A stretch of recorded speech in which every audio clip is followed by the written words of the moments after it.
Sporting Journal Radio, presented by Onyx. The whole point of this, obviously, I love talking snow, so we could do it all day, Doug, but I want to talk about spearing walleyes in North Dakota because this came out last week, and we were all a bit surprised by it. Didn't even know it was a possibility in North Dakota, Doug. Well, you probably didn't think the Vikings would get Zadarius Smith either, and the Twins are going to get Carlos Correa, right? And Marc-Andre Fleury to the Y. Yeah, that's right. There you Very go. True. Here's one thing before, because I know we're hearing from a lot of people going, wow, spearing walleye. Again, on paper, it might sound a little bit bigger than reality. So it's going to be legal in North Dakota on the Missouri River system, on Devil's Lake, and on Stump Lake. So Sakakawea, Oahe, Devil's Lake, and Stump Lake. If you've speared fish, you're familiar with the northern pike attacking the decoy. If you've speared fish, you've probably seen a rogue walleye maybe come drifting through. I haven't speared as much as a lot of people. I've speared enough to see a walleye drift through, maybe take a look, and move on. I just, as a spearer, I just don't know how much of an impact it's really going to have. It's nice to allow it. In North Dakota, here's where some of the statistics and the numbers probably tell a little bit more of the truth, is that we get 3,000 to 4,000 registered spears in North Dakota, 3,000 to 4,000 in the state. We have in North Dakota 215,000 licensed hook and line anglers. So that's like, what, 2-3%. So it's not a huge number of people that spear.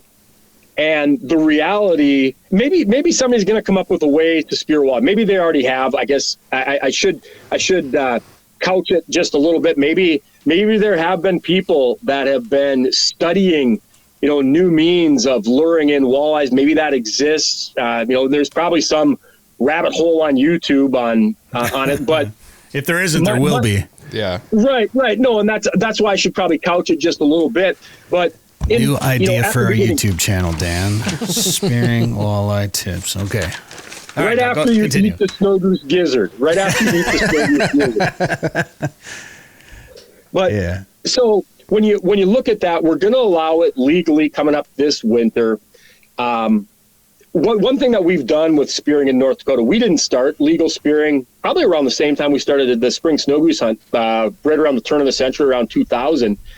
We started off really, really limited, and we just grew. We started off with a limited number of lakes. We grew that. So it was just something from a resource standpoint where if we can allow somebody to spear a walleye, that's probably better than that same walleye dying in winter kill from lack of dissolved oxygen and washing up on shore.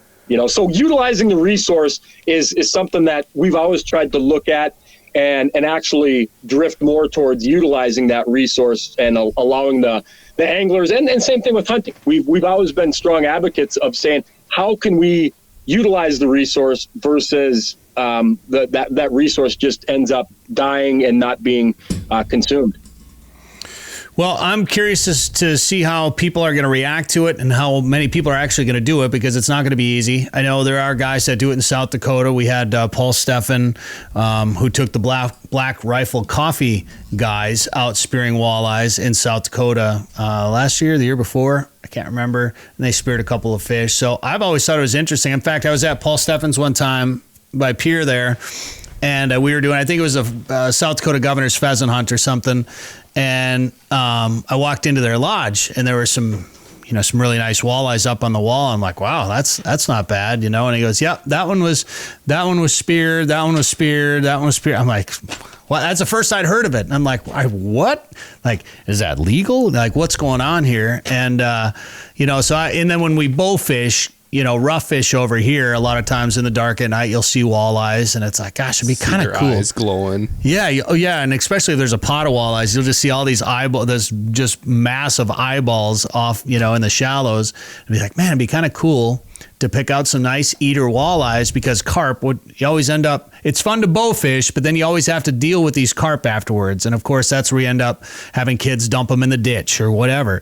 But if you could shoot something edible that you'd want to, I mean, you can eat carp, but But it would be nice to shoot a couple of nice walleyes and then actually, have the enjoyment of the activity and also the table fare at the same time. So I'm curious to see how it's going to turn out. And obviously, it's not easy. I think the biggest worry that you have is people being able to pick out the right size to spear. So do you know what the regulations surrounding? Is it only going to be in the winter time? Is there some sort of size restriction on it?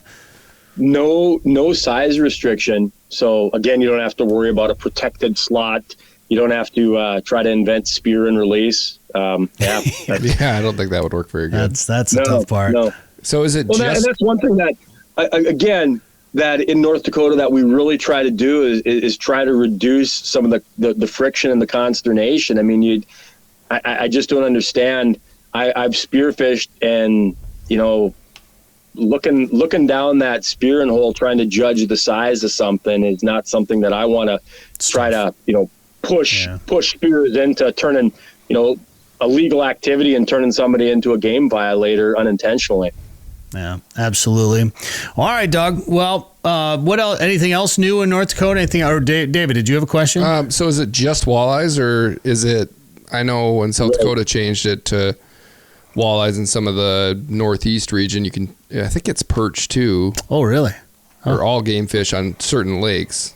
So I think, trying to spear a crappie would be pretty hard. Well, and you can, in South Dakota, I think on Oahe, you can actually spear or bowfish salmon. I think you can take 5 salmon a day there. And there's actually a lake where all game fish are open to bow fishing, and there's muskies in that lake. Oh. So I remember asking the guy from Game Fish and Parks, I'm like, so does this mean, if I'm reading this right, I'm not saying I'm going to go do it, but if I'm reading this right, could somebody legally shoot a muskie? He goes, well, I don't think it's all game fish, but yeah, he said, honestly, we haven't seen a muskie in there in about 25 years, but they were stocked in there at one point, so there could be one in there. So they have to list it in the regs. But yeah, what is it? Just walleyes then in North Dakota? So obviously, it's been northern pike. It's now walleye, and it includes non-game fish. Like your rough fish, right? But it brings up a point. Like we have Xander, which is a European walleye. I'm just questioning myself, going, well, because one of the places that people spearfish has Xander in it, but that actually check that, because we are only allowing the walleye on Devil's Lake, Sakakawea, Oahe, the Missouri River system, and Stump Lake. So I had to hold myself back here because it's not walleye that's going to be included in many of the other waters. But I want to do a story about the Xander up there so bad, but I know it's kind of it's a secret, but it's not a secret, but it's a secret. And, there's already enough tension on it. But the fact that there's Xander in North Dakota, I think, is wild. And it is. It would be cool to talk a little bit more about that. But you know what? We'll save that for another day. Doug Leier, where can people, a lot of this stuff is on our website, sportingjournalradio.com, but if people want to find out more about what's going on there in North Dakota regarding the outdoors, what should they do? Yeah, I'd encourage people to go to the Game and Fish Department website, and within that you'll find links to our YouTube channel, our Instagram, and our Game and Fish Department Facebook page. If you want to stay up to date, we do actually have text alerts that'll notify you of the spring turkey application deadline, the big tree moose elk and bighorn sheep. So we try to we're not still stuck on MySpace. We're moving forward slowly but surely. Do you have your TikTok account, Doug? No. We're saving that for you and your Snow Goose Gizzard Challenge. Very good. It's all yours. It's yours. It's all yours. You can have it. All right. Doug Leier, thanks for the time today on the show. Good talking to you again, man.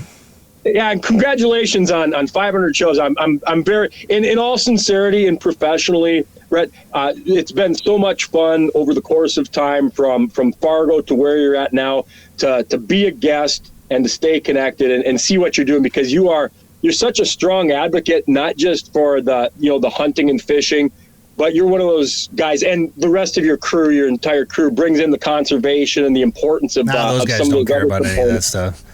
Kill them all. Every single one of them. Spear every walleye. I appreciate that, Dougie. Yeah, and that is one thing that we really try to do. You know, same with the TV show is we try to showcase the hunting and fishing and outdoor opportunities, and then the science and management behind them, and why those decisions are the way they are, and promote sustainability because you know, in some form or another, in some place, there's somebody attacking the way we like to live our lives in the outdoors, and we can't let them win. So we have to constantly promote. There's a reason why you're at 500 shows, man. You're a survivor. Congratulations. Well, thank you very much, Doug Leier, North Dakota Game and Fish Department.